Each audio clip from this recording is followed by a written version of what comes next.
Good morning, everybody. I'm here to give you WWE news about Seth Rollins, a very special edition of JP Outlaw Show. This whole episode will be focused on Seth Rollins, what they plan to do with him, how long his injury is, where do you go with Triple H, what are you going to do with Samoa Joe.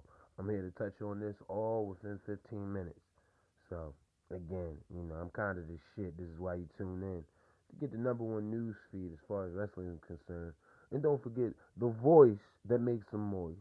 Your favorite color commentator, JP the Outlaw. So after the WrestleMania, after the Royal Rumble, Jesus Christ, WrestleMania. After the Royal Rumble, Seth Rollins comes out and was attacked by Samoa Joe.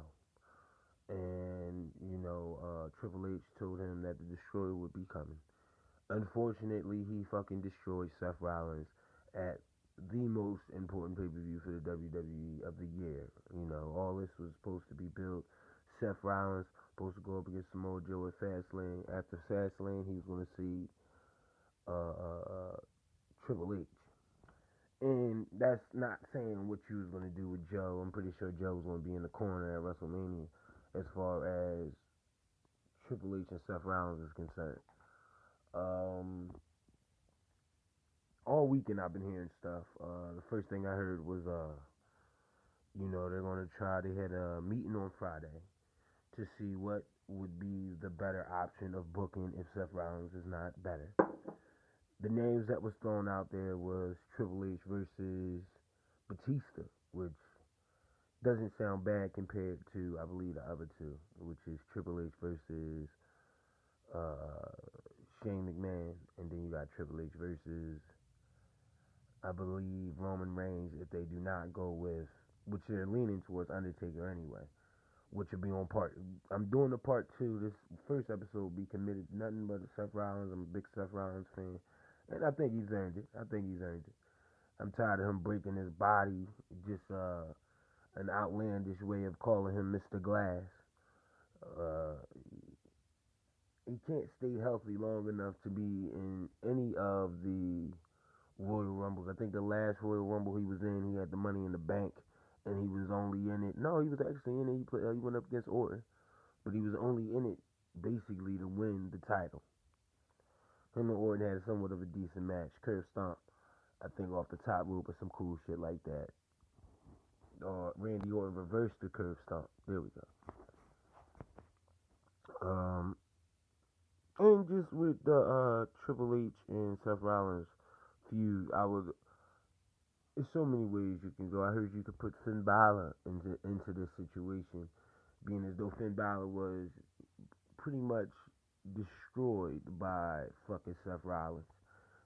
Finn Balor could probably come back and be like, I'm the only one that should be able to put Finn Balor on the shelf, which will already throw him into a feud with Joe, because him and Joe already did their thing down in NXT. It only makes sense.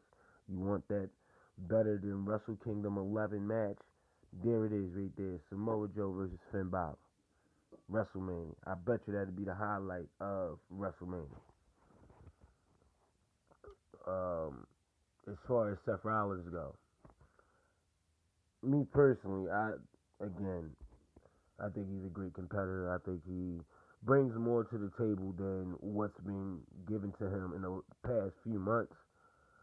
Unfortunately, I think he should have got a Universal title run in between that time. Could have made it a little bit more higher stakes when Triple H came out. He had the title on the line against Kevin Owens, have him drop the title, and then have a real reason for Finn Balor, a real reason for Seth Rollins to go after Triple H, other than just being kicked out of the authority.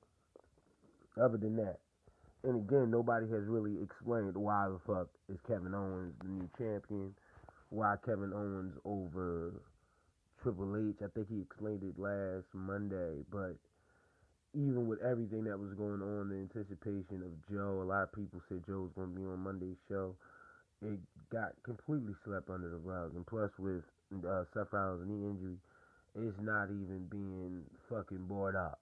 It's at the point now. What do we do as far as Triple H? Me personally, I don't think he needs to be on WrestleMania every year.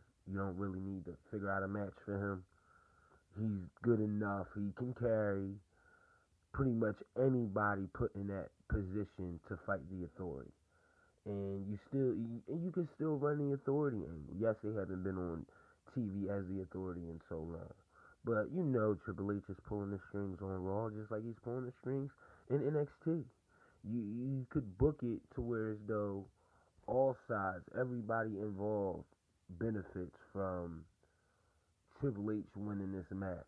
You know, you can make it big. You know, Triple H lose, NXT is no more. You get what I'm saying? He's already made comments on that he's not happy with the current NXT roster, which means he's not happy with the talent. He just wants more. With that being said, you can have again a Finn Balor, Sami Zayn. I heard Sami Zayn was thrown into the mix of going against Triple H, which wouldn't be bad, but I would rather see Sami Zayn in a better program versus go against Triple H and guaranteed a loss at WrestleMania. Guaranteed. Seth Rollins, Triple H, you never know. You really didn't know who was going to win that match. I thought he was going to give it to Rollins just to boost him up just a little bit more. The same thing they did with Roman. Same thing they did with Roman Reigns. It makes for better pay-per-views, better TV. If you again take this situation, which is a bad situation, unfortunately, you got everything going on with Seth Rollins. I think what really fucked him up was some tight ass pants. That's what his fucking knee. He couldn't move. He had them tight ass pants on. Fucked his knee up. That was it. On NXT, San Antonio is where I think Seth Rollins really fucked his knee up. He jumped in the ring. He hobbled a little bit. They tried to take him out of there. He fought a couple of guys off. And, you know, his pants was extremely too tight. I don't know how the fuck he jumped in the ring, but it is what it is. He comes out the following day after saying he's going to have a face-to-face with Stephanie McMahon. Seth Rollins talked a whole bunch of shit that Monday on Steph and Triple H on how Triple H was a coward. He's hiding behind Stephanie McMahon.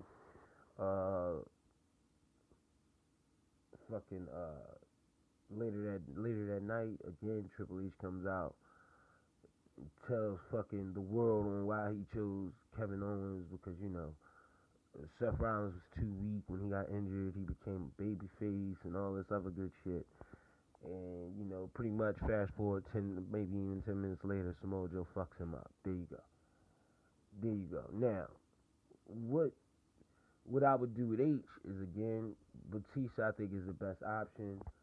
Only because of, alright, you now owe me a title shot. Because he never got his title shot against Daniel Bryan at WrestleMania 30. A fair one-on-one match for the title. They threw Daniel Bryan in there as far as just to pander to the fans. Which, again, you couldn't deny that. You couldn't deny, I think that was the voice of the people that got Daniel Bryan up in there. Which is good, because you need a Daniel Bryan. You need that underdog. And I think Sami Zayn is the next to be in that underdog spot. Like, WWE has a way of building underdogs. You believe it. You're convinced. Everybody's had an underdog run. If I'm correct, everybody has that. Even Triple H against Goldberg. You know, yeah, he had Evolution, but it's fucking Goldberg. Everybody had an underdog run, and I think that would be great to book Sami Zayn like that. You can have Joe go up against fucking Batista right before he goes up against Triple H. Now, again, if Batista signs back with the WWE, it's all in the air. You really can't put all your eggs on Batista coming back, which leaves the only other two options, which is Sami Zayn and Shane McMahon. I would rather see Sami Zayn. Period. And then my major question is, what do you do with Joe at WrestleMania? Do you have him come out and help Triple H? Do you have him be like some type of support dude? Or do you give him a solid match? Somebody that, he can go up against and tear the house down. Fuck, I would rather see him and fucking Jericho go at it. Because when the fuck are you gonna be able to see that ever again in life? Let him and Jericho go at it for the US title. Put some gold around Joe.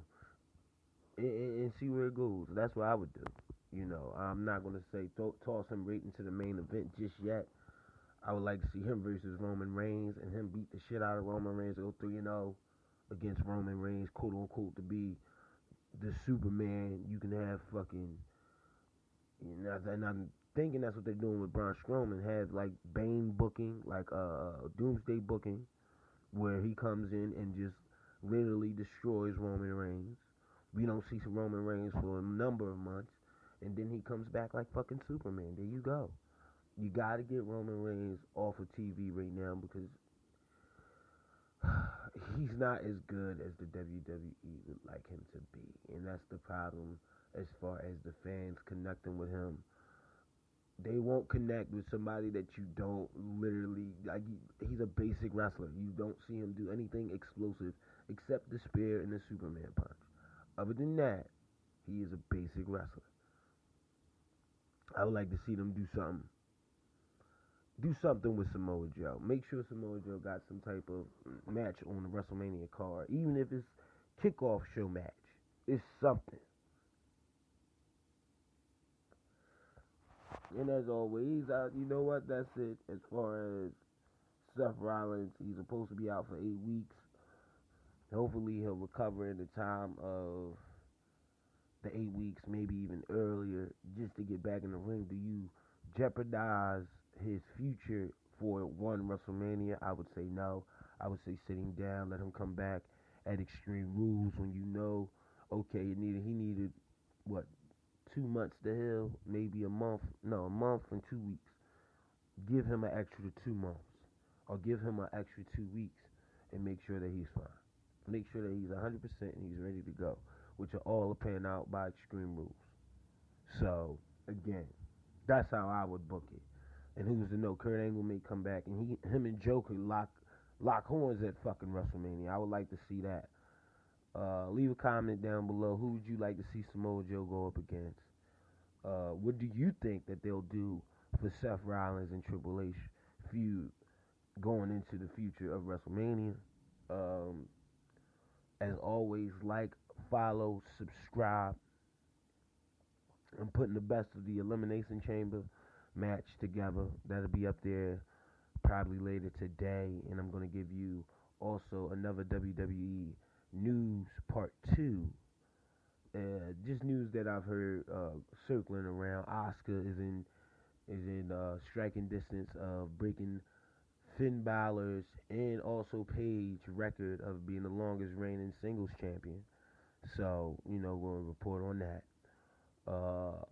Also, Triple H is not happy with NXT in his current roster. We touched on it on this episode, but we can go in depth on the next one.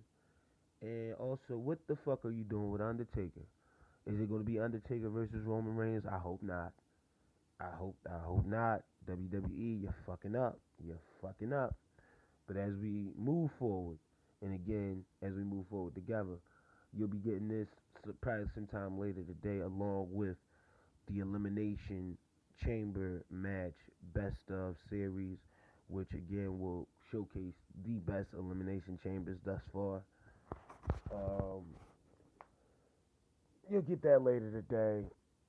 Probably, I'll probably load that up on JP Outlaw Labcast around about 5, and the show, the news clip part 2, WWE News Part 2, will be up around about 8. That'll give me enough time to watch Raw, and then after I watch Raw again, of course, you'll get my Raw review on Reaction. Of course, that is another show outside of the JP Outlaw show. Check out Reaction. I got, a bunch of stuff up there. My predictions, pay-per-view results, my Genesis episode, which just explains what I want to do with this podcast, where I would like to go, where I would like to be at the end of 2017. So please take a look at